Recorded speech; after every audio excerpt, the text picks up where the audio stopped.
నమస్తే, welcome to Andhraprabha. నేను రఘునందన్.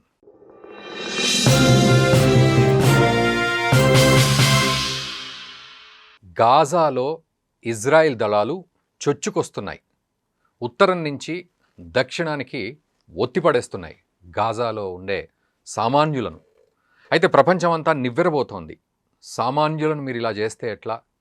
సామాన్య మానవులు వీళ్ళంతా హమాస్కు సంబంధం లేని వాళ్ళు, రొట్టె కోసం తిండి కోసం బాధపడేవాళ్ళు, వీళ్ళంతా తపన పడేవాళ్ళు రోజువారీ జీవనాధారం కోసం.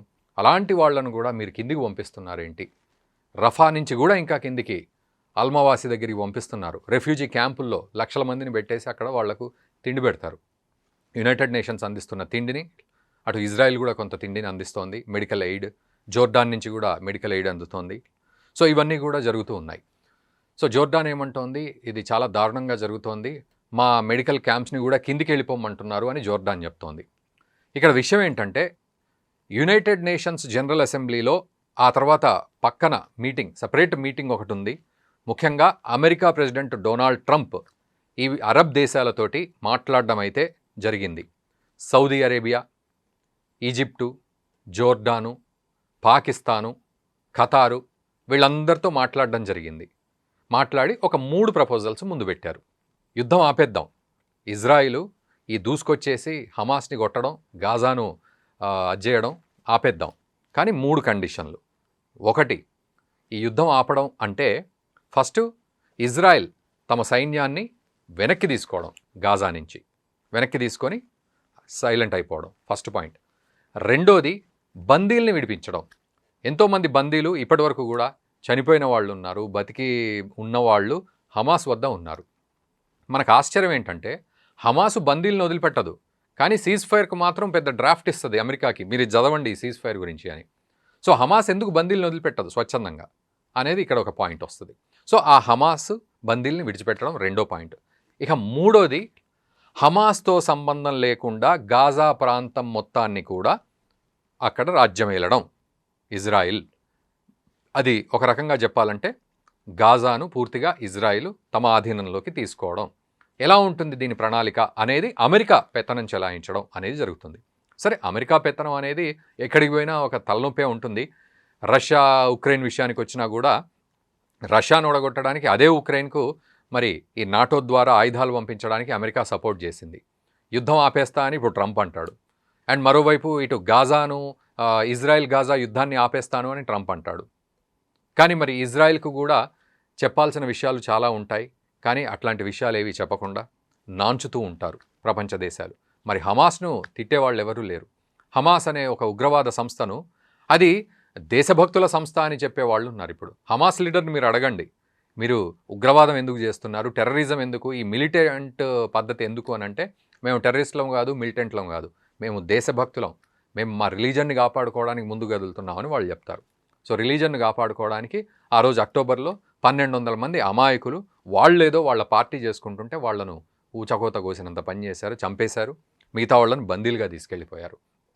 ఈ రోజుకు కూడా ఆ బందీల్ని విడిచిపెట్టకుండా అందులో సగం మంది చనిపోయి లాస్ట్కు దాదాపు ఒక 40 మందో 20 మందో ఉన్నారనే పరిస్థితికి వచ్చింది. నిజానికి ఈ లెక్క పూర్తిగా తెలియదు, ఎవరు అఫీషియల్గా దాన్ని డిక్లేర్ చేయట్లేదు. 251 మంది అన్నారు, ఆ తర్వాత 60 మంది అన్నారు, ఈరోజు 40-20 అనే మాట చెప్తూ ఉన్నారు.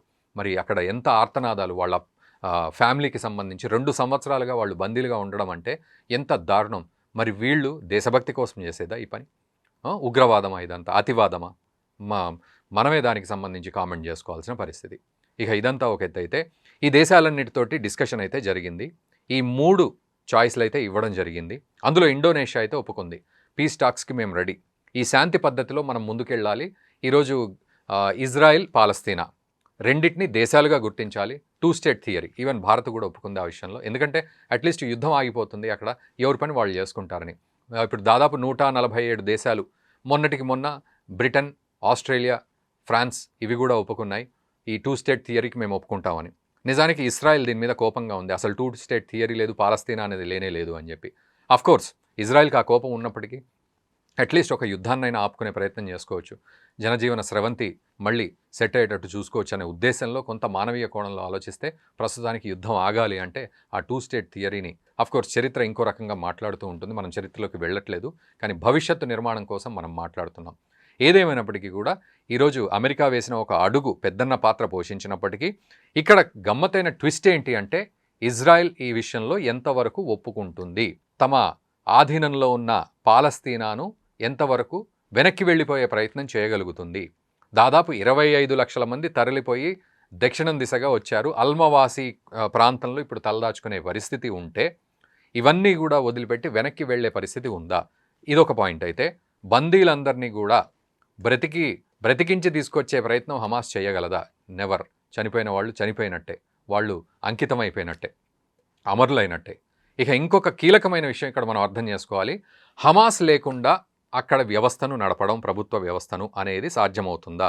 ఈరోజు హమాస్ చేసిన దారుణం ఏంటి అంటే స్కూల్స్ కింద, హాస్పిటళ్ల కింద, మాస్కుల కింద టన్నెళ్ళు కట్టుకొని ఆ టన్నెళ్లలో బతుకుతూ, ఆ ప్రజల్ని అడ్డం పెట్టుకొని టన్నెళ్లలో బతుకుతూ ఇక్కడ ఇజ్రాయెల్ని కొట్టే ప్రయత్నం చేశారు. ఈ హమాస్కు మళ్ళీ ఫండింగ్ ఖతార్ లాంటి దేశం.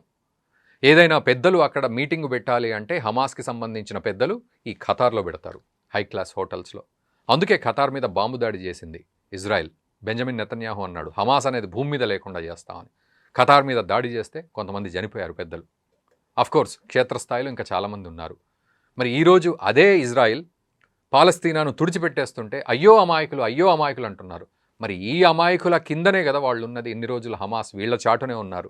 మరి ఏ రోజు కూడా వీళ్ళంతా ఉగ్రవాదులు అని అక్కడ పాలస్తీనా ప్రజలు గట్టిగా ఇజ్రాయెల్కి చెప్పింది లేదు, ప్రపంచానికి చెప్పింది లేదు. ఒకడు రొట్టె ఇస్తాడు, ఒకడు ఆశ్రయం ఇస్తాడు, ఒకడు దాక్కోవడానికి ఇంకోటి ఇస్తాడు, ఒకడు ఆఖరికి టన్నెళ్ళు ఏర్పాటు చేస్తే కనీసం ఇన్ఫర్మేషన్ కూడా ఇవ్వరు. మరి దాని పాపమే కదా ఈరోజు అక్కడ సామాన్య ప్రజలు ఈరోజు ఈ నరకం అనుభవిస్తున్నారు. ఇక దీనికి ఎవరు బాధ్యులు చెప్పండి, ఇజ్రాయిలా, హమాసా? సో ఓవరాల్గా అయితే రాబోయే రోజుల్లో యుద్ధం ఆగే పరిస్థితి కనబడుతుంది, కానీ ఇజ్రాయెల్ మాత్రం పాలస్తీనాను విడిచిపెట్టే పరిస్థితి అయితే లేదు. అవునా కాదా? ఈ విషయంలో మీరు ఏం కామెంట్ చేస్తారు చేయండి. అండ్ ఈ వీడియోని మీ మిత్రులకు కూడా షేర్ చేయండి. Thank you very much for watching the video.